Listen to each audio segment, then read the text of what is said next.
পশ্চিমবঙ্গের নবম মুখ্যমন্ত্রী হিসেবে শপথ নিলেন শুভেন্দু অধিকারী। রাজ্যে প্রথমবারের মতো সরকার গঠন করল বিজেপি। পশ্চিমবঙ্গের রাজ্যপাল আর.এন. রবি বাংলায় শুভেন্দুকে শপথ বাক্য পাঠ করান। শুভেন্দুর এই মন্ত্রিসভায় উত্তরবঙ্গ থেকে 2 জন এবং দক্ষিণে 3 জনকে স্থান দেওয়া হয়েছে। এদিন শুভেন্দুর পর শপথ নেন দিলীপ ঘোষ, তারপর অগ্নিমিত্রা পাল, মতুয়া বিধায়ক অশোক কীর্তনিয়া, আদিবাসী বিধায়ক ক্ষুদিরাম টুডু এবং শেষে রাজবংশী অধ্যুষিত এলাকা থেকে নির্বাচিত বিধায়ক নিশীথ প্রামাণিক।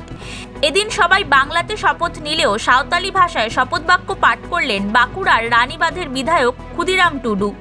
মন্ত্রী হিসেবে দিলীপ, অগ্নিমিত্রা, অশোক, নিশীথ, ক্ষুদিরামরা শপথ নিলেও তারা কোন দপ্তর সামলাবেন তা এখনও জানানো হয়নি। কলকাতার ব্রিগেড ময়দানে শপথের অনুষ্ঠানে উপস্থিত ছিলেন প্রধানমন্ত্রী নরেন্দ্র মোদী, কেন্দ্রীয় স্বরাষ্ট্রমন্ত্রী অমিত শাহ সহ বিজেপির কেন্দ্রীয় নেতৃত্ব এবং বিজেপি শাসিত রাজ্যের মুখ্যমন্ত্রীরা। এদিন বেলা 11:30 নাগাদ শপথ গ্রহণ শুরু হয়। অনুষ্ঠান শুরুর কিছুক্ষণ আগে অনুষ্ঠান স্থলে উপস্থিত হন প্রধানমন্ত্রী নরেন্দ্র মোদী। হুডখোলা গাড়িতে মোদীর পাশে ছিলেন শুভেন্দু অধিকারী ও বিজেপির রাজ্য সভাপতি শ্রমিক ভট্টাচার্য।